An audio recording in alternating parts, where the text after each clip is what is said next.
Ça, c'est un verre normalisé. Un verre d'huile d'olive, il est composé donc, de son verre de montre et évidemment de l'huile. Dedans, normalisé, on met 20 ml. 20 ml, ça arrive à peu près à cette hauteur-là dans le verre. Pourquoi? Simplement parce qu'au-dessus, il faut une surface suffisante pour arriver à capter et emprisonner les arômes.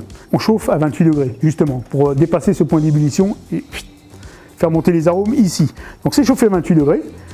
Les arômes sont captés dans cette partie, ce qu'on appelle l'espace de tête. Donc on va se retrouver ici avec l'ensemble des sensations olfactives de l'huile. L'important, quand on a dégusté comme ça à chaud, c'est de laisser le verre de montre et il est là pour ça.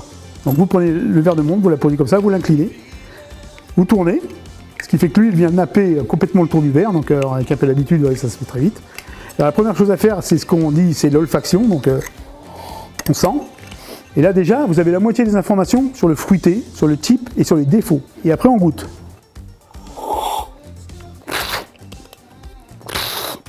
On introduit de l'air en même temps, c'est-à-dire qu'on va encore mélanger et on chauffe. Non seulement on est à plus de 27, parce que dans la bouche on est à plus, on va chauffer, on va recirculer, on ajoute de l'air, on sublime encore les arômes et on retrouve ce qu'on appelle la rétro-olfaction, c'est-à-dire que ça repasse encore par le nez. Il n'y a qu'en faisant comme ça qu'on arrive à voir.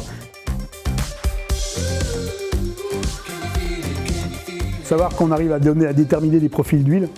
Donc suivant les notes qu'on va retrouver, on va se retrouver avec une typicité vert, on peut avoir du fruit mûr, on peut avoir autre chose, on a des notes et on a les défauts. Il n'y a que 6 défauts répertoriés au total. Donc chômé, lisse, moisi, humide et vineux. Alors dans les attributs positifs, on a l'amer et le piquant. Alors ceux qui vous disent que l'amer c'est un défaut dans l'huile d'olive, pas de chance, c'est une qualité. Dans l'amer, c'est là où on va retrouver tous les antioxydants, tous les polyphénols, tout ce qui va permettre de conserver l'huile et beaucoup d'oméga 9. Les autres attributs positifs, on retrouve la pomme, le fruit rouge, le vert, le feuille, le doux. Alors le doux c'est un peu subjectif, mais c'est l'absence d'amertume et de piquant. Donc on va passer par une première qui s'appelle le fruité vert. Ça c'est un fruité qui va être tiré d'olives vertes. C'est-à-dire qu'elles vont être ramassées avant d'être mûres.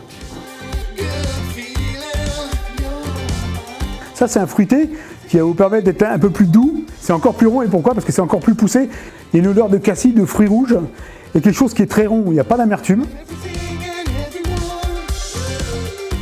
Le goût à l'ancienne ne présente ni caractère de fruits frais, ni d'arôme végétal. C'est-à-dire que dans un goût à l'ancienne, vous n'avez aucune sensation de verdure.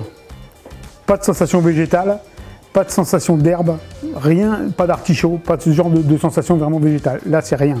La seule chose que vous arrivez à trouver dedans, c'est une partie tapenade. C'est le goût au premier, des arômes de cacao, des arômes de fruits, des bois. Alors c'est un peu mélangé, il y a du champignon. Donc on va passer à quelque chose qui est, que vous connaissez mieux en termes de restauration. C'est ce que fait Puget en termes de blend et d'assemblage. Comme on disait tout à l'heure, pour qu'on en élève un vin, là on a fait la même chose avec un assemblage et un savoir-faire différent. Elle est verte. La première, c'est ce qui fait vinaigrer, et ce qui fait l'acidité, c'est que justement elle est très verte. Ça attaque, c'est vraiment, le fruité vert, c'est ça. Donc pour faire la partie restauration et ce qu'on appelle ici la Puget RHF, on fait un blend avec une partie verte qu'on adoucit avec une partie un peu plus mûre.